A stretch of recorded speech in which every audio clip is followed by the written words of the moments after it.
Zions Bank is very pleased today to welcome Dr. Clayton Christensen. In business, the term theory gets a bum rap because it's associated with the word theoretical, which connotes impractical.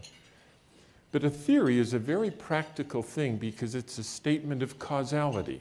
And it's turning out, as the theories are becoming more understood and mature, that actually seeing into the future is more clear. You can see it more clearly than we had imagined.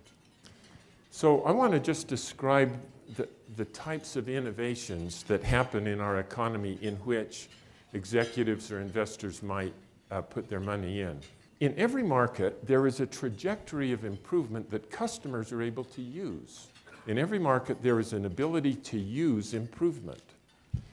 Now, in each market, there's a different trajectory of improvement that innovating companies provide as they keep introducing better and better products.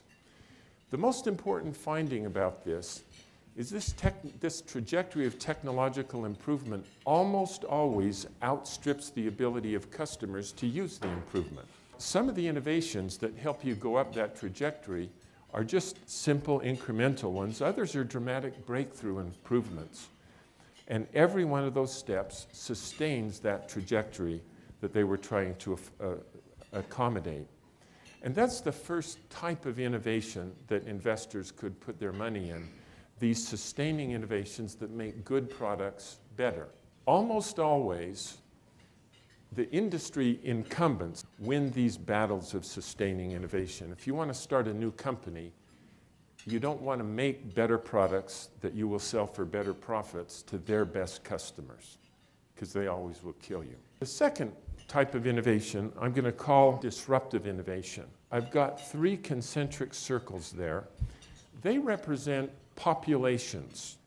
So at the middle, the smallest circle, represent customers in a market who have the most money and can pay high prices for complicated products. When you go to the larger circles, they represent larger populations of people who have less money and less skill, because the initial products are so complicated and expensive that you've got to have a lot of money to buy them. And there's another kind of innovation that sets in after they take root in that center, and we call these empowering innovations or disruptive innovations. And this is a kind of innovation that transforms something that is complicated and expensive into something that is so much more affordable and accessible that a larger population now can own it and use it.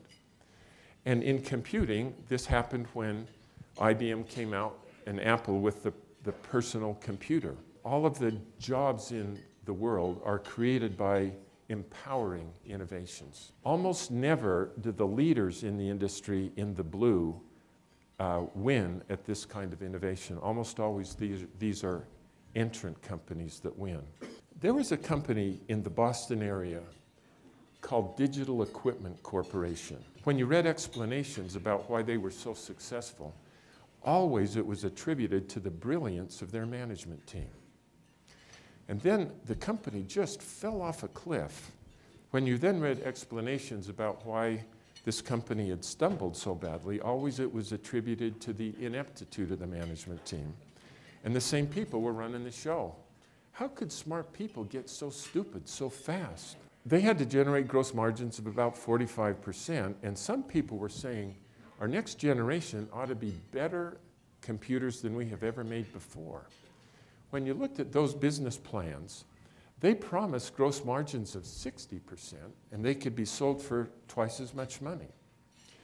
And while the management was trying to decide if they should invest in making bigger and better computers, there were other people coming in all the time saying, you guys don't get it. If you just look out the window, everybody's buying personal computers.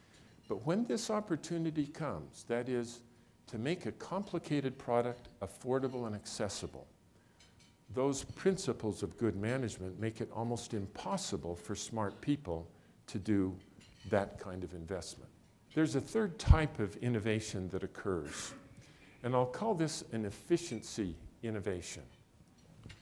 An efficiency innovation transforms products that you're already selling just to be more affordable.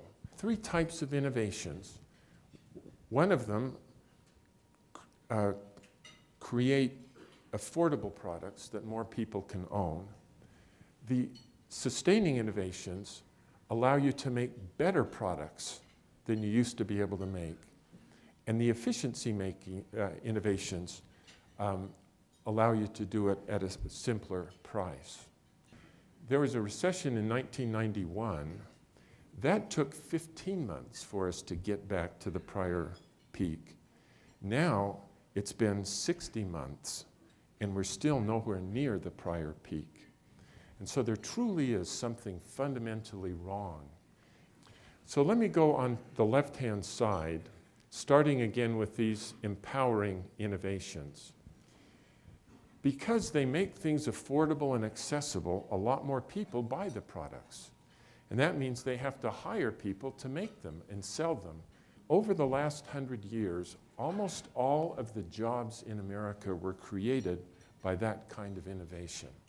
And you'll notice under sustaining, I've said that it's neutral from an economic point of view. And the reason is, by their very nature, if you make a better product, you don't sell the old product. And then the third one, efficiency innovations, they actually eliminate jobs. And so they eliminate jobs, but they create capital, and capital is the fuel of the economy. A church emerged in our economy, and I call it the Church of New Finance. And what they're teaching is that you need to be a lot more sophisticated about measuring profit. Capital was scarce, and so they gave us measures that were appropriate to an environment where you need to be very judicious in how you use capital. And they're measuring profitability by ratios. But then times change. And what's happening in our world is that this distorts investment. So efficiency innovations create capital. And then guys who've got that capital say, yeah, maybe we ought to invest this in empowering innovations. The problem is, it only pays off in 5 or 10 years. And that means that internal rate of return goes down, because the way you get that up is only invest in short-term payoffs. And if we invest in efficiency innovations, it pays off in 12 to 18 months. Or we could use that capital to invest in sustaining innovations because they pay off very quickly. And so over the last 20 years, because we're following what these measures of profitability that we're taught to do, there has been much less investment in empowering innovations in America than was the case the prior 50 years or so before. And because we're not investing in those innovations, we're not creating new jobs. And so we're awash in capital. And how do you solve this problem? Well, the Fed has got Bernanke on the beach with a fire hose open full bore, and he's trying to fill the ocean with capital. And the ocean is filled with capital already, and more capital doesn't solve the problem. And on the other coast, we have massive deficits. And it's been believed that if you run deficits, give that money to people, they'll buy stuff and we'll come out of the recession. But the problem is, if you give them that money, they will either pay their debts down or they buy sustaining innovations, which don't create growth because there aren't empowering innovations for them to buy. And then the Republicans say, so give that money, let the rich keep their money, because they're the ones that invest that create jobs. And the answer is no. They get their riches because they just keep investing in efficiency innovations. And fundamentally, we need to change the methods so that capital wants to go in empowering innovations, and the tax code can do a little bit of that. But also the professors need to fess up, because these ways of measuring profit were the right rules when capital was scarce. What this economy does is efficiency innovations put people out of work who have skills for yesterday as a general rule. And then empowering innovations that get funding, they need new skills, not yesterday's skills. And there are about 5 million jobs in America that are unfilled because nobody has the skills to play in those games. But the government will subsidize any kind of investment through Pell Grants and subsidized student loans. And that subsidy is applied to any field, whether there's a job waiting for you or not. And as a consequence, in America now, nearly $1 trillion is spent diverting students from fields that are desperate for people who have the skill. Our system is causing us to invest in things that are abundant, capital, and we waste money that is scarce, that is education. If I just say the very same theory at the level of our individual lives, most of us make the same mistake in that we measure our lives through the wrong metrics. And I'll just give you one simple example and then close. So it was a real privilege to go to the MBA program at Harvard. And there were 900 of us who graduated. We get back together every 5 years in a reunion. And subsequently, in each of those intervals, more and more of my colleagues have come back having been divorced. And a lot of them come back with their children being raised by some other spouse on the other side of the country. And they come back with more and more money and less happiness because their homes aren't what they want. And I guarantee you that when we graduated from the Harvard Business School, there wasn't a single one of my classmates who wanted to go out and get divorced and not know their children and feel miserable. And yet, a shocking number of our classmates actually did something that they didn't plan to do.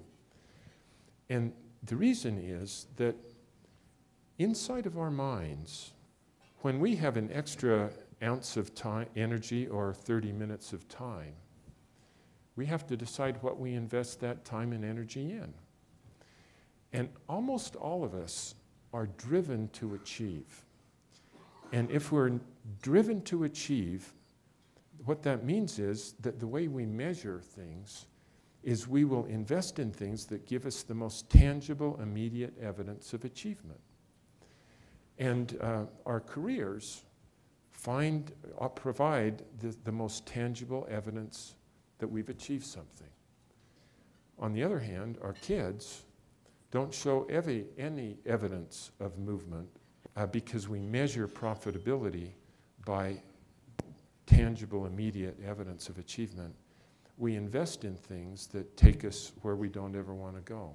So I hope that after the book puts you to sleep and you wake up, read the rest of the book, because there's some ideas in there for how you might do these mental exercises in a more productive way, so that measuring your life will help you to get where you want to go.